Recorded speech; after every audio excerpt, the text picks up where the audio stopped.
हम में से कईयों की लाइफ का ऐसा गोल्डन पीरियड था जिसके साथ हमारी खूब यादें जुड़ी हुई हैं। ये वो दौर था जब पैसा कम, खुशियां ज्यादा हुआ करती थी, साधन कम लेकिन समाधान ज्यादा हुआ करते थे, रिश्तों में खटास कम, मिठास ज्यादा हुआ करती थी। पैरों में भले चप्पल नहीं थी लेकिन चेहरे पर मुस्कुराहट ज्यादा हुआ करती थी। घर में भले ही पिता की एक पुरानी साइकिल हो लेकिन बच्चों के दिल में उसे चलाने की चाहत ज्यादा हुआ करती थी। कहते हैं कि गुजरा जमाना लौट कर नहीं आता, लेकिन हम कुछ पलों के लिए समय में पीछे जाकर उस जमाने की यादों को जरूर जी सकते हैं। और आज के इस खास वीडियो में हम आपको ले चलेंगे 90 के दशक के उस दौर में जिसे देख आपके बचपन की यादें ताजा हो जाएंगी, आंखों में खुशी के आंसू भर जाएंगे और दिल कहेगा वो दिन भी क्या दिन थे। तो चलिए चलते हैं इस सुहाने सफर पर। आपको याद है उस वक्त माँ ईंट और मिट्टी से बने चूल्हे पर आग जलाकर खाना बनाया करती थी और शाम होते ही बच्चे खाने का इंतजार करते हुए माँ के साथ आंगन में बैठ जाते।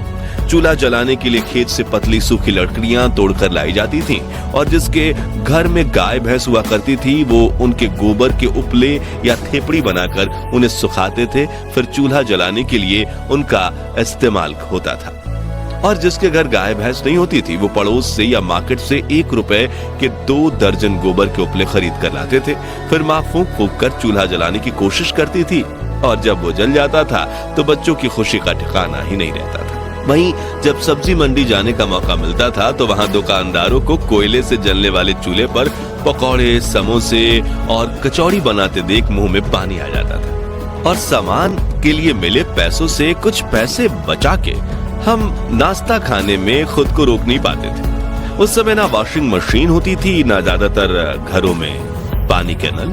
तभी घर की बेटियां कुएं से बाल्टी भर के पानी ले आती और थापी से पीट पीट कर कपड़े धोया करती थी, जबकि कुछ लोग कपड़े लेकर नदी के किनारे बने घाटों में चले जाते थे और वहीं कपड़े धोकर नहा भी लेते थे।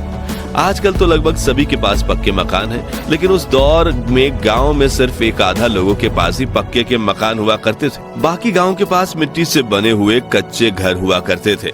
और आपको बता दूं कि जब दीपावली का त्योहार आता था तो लोग अपने इन्हीं घरों की मिट्टी और गाय के गोबर से लीपा पोती किया करते और इसे काफी शुभ माना जाता।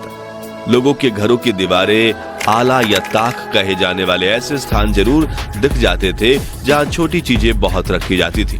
घर की चाबियां और शाम को जलाने वाले दिए इसी पर रखे जाते थे, लेकिन अब नए घरों में इनकी जगह ड्रेसिंग टेबल या डिजाइनर अलमारियों ने ले ली है।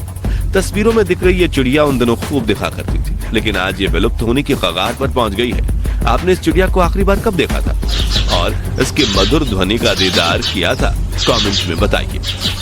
याद है रोज शाम होते ही सभी दोस्त गली के नुक्कड़ पर मिला करते थे और खूब हंसी मजाक किया करते थे। इसे लेकर किसी ने क्या खूब कहा है कि उस दौर में सहजता थी, सादगी थी, बंदगी थी। ये सोशल मीडिया प्लेटफॉर्म्स नहीं थे तब जिंदगी। बच्चे में एक दूसरे के साथ कई मजेदार खेल खेलने की होड़ थी, जैसे कि राजा मंत्री चोर सिपाही, चिड़िया और छुपन छुपाई, इक्कल दुक्कल, गिट्टियां, अंताक्षरी, कच्चे पकड़म पकड़ाई, गिट्टी फोड़, आंख में चौली, लंगड़ी टांग, गिल्ली डंडा वगैरह। खैर, इनमें से बचपन में कौन सा खेल सबसे ज्यादा आपने खेला है? कमेंट्स में बताइए।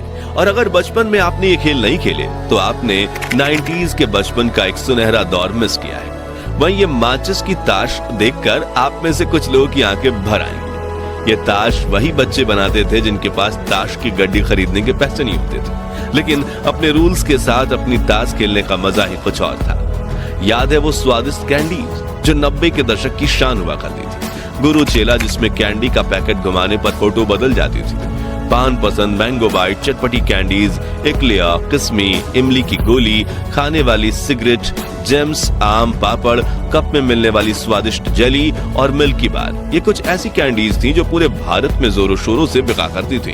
खैर, इनमें से आपकी पसंदीदा कौन सी थी? कमेंट्स में बताइए। ये वो गलियां हैं जहां हम क्रिकेट खेलते वक्त जीवन की सभी समस्याएं भूल जाते थे। बच्चे बारिश के पानी में छपाक छपाक करके दौड़ते थे और अगर एक पुराना टायर मिल जाए तो छोटी सी लकड़ी की मदद से टायर को धकेलते हुए रेस लगाने का मजा ही अलग था।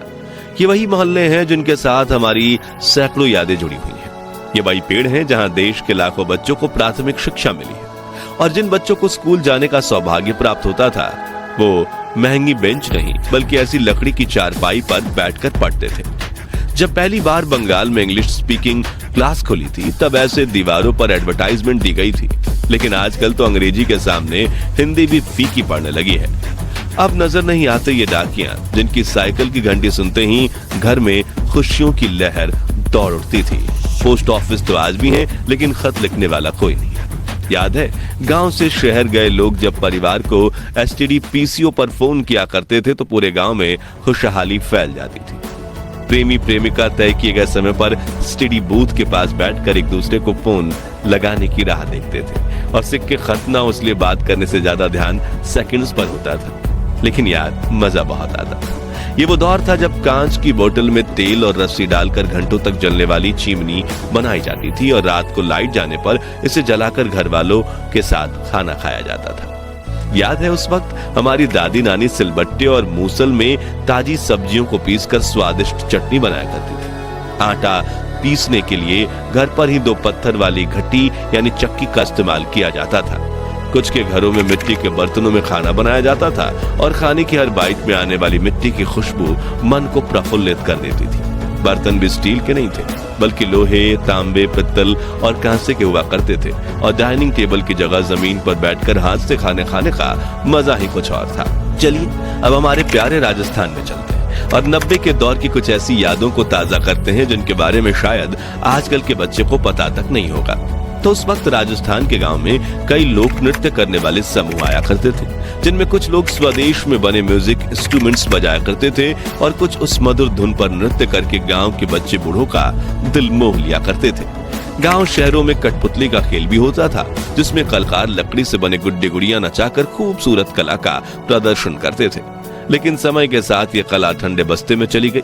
मोबाइल फोन और वीडियो गेम्स के जमाने में बच्चे असल मनोरंजन भी भूल गए और जिन कलाकारों को कठपुतली का खेल देखने में दर्जनों लोगों की भीड़ जमा होती थी, उनकी आज कुछ दर्शकों के लिए भी आंखें तरस गईं। याद है उस वक्त ट्रांसपोर्ट के लिए ज्यादा वाहन नहीं हुआ करते थे, इसलिए कई लोग बैलगाड़ी और ऊंट गाड़ी से सामान को यहाँ से वहां पहुंचाने का काम करते थे और रोजी रोटी देने वाले जानवर की देखभाल अपने बच्चों की तरह करते थे। 90 के दशक के गोल्डन टाइम की बात करें तो ट्रेन का जिक्र ना हो ऐसा तो हो ही नहीं सकता। उस वक्त सिर्फ कुछ लोग जहाज में सफर कर सकते थे, इसलिए देश की 99.99% जनता के लिए दूर सफर करने के लिए ट्रेन सबसे पसंदीदा साधन हुआ करती थी। एसी वाले डब्बे तो नहीं थे, लेकिन मन में सफर करने की चाहत जरूर थी, जो यात्रा को खूबसूरत बना देती थी। उस वक्त बस से सफर करने की खुशी भी कुछ कम नहीं थी। नौकरी पर जाना हो या कॉलेज, शहर में जाने के लिए बस एकमात्र सस्ता जरिया थी। सुबह सुबह बस स्टैंड पर बड़ी लाइन लग जाती थी। उस वक्त तो गाय बैल को भी सड़क पर घूमने की आजादी थी। दोस्तों आजकल की शादी बारात में दूल्हा जितनी महंगी गाड़ी में बैठता है उसका उतना ही ज्यादा भौकाल माना जाता है, लेकिन उस वक्त के दूल्हे सज धज कर घोड़ी चढ़ते थे और ढोल नगाड़ों के साथ बारात लेकर शादी करने जाते थे। दूल्हे के यार दोस्त तो मानो अपने दोस्त की शादी को एक त्योहार की तरह मानते थे और पूरे जोश के साथ बारात में नाचकर शादी में 4 चांद लगा देते थे। कोई ज्यादा अमीर होता था तो कोई ढोल नगाड़ों के साथ बैंड भी बुलाता था, जिसमें बड़े से लाउड स्पीकर लगे होते थे और बैंड वाला गायक हर आवाज में ऐसे गाने गाता था कि बारातियों के पैर रुकने का नाम नहीं लेते थे। वहीं कुछ लोग इन लाउड स्पीकर्स का इस्तेमाल अपनी दुकान के प्रचार प्रसार में भी करते थे, जिसमें वो अपनी ही आवाज में कुछ पंक्तियां कहकर उसे कैसेट में चला देते थे। खैर दोस्तों, हमारा वो सुनहरा बचपन तो वापस लौट कर नहीं आने वाला, लेकिन हम अपनी यादों को ताजा करके कुछ पल की खुशी का अनुभव जरूर कर सकते हैं। तो अब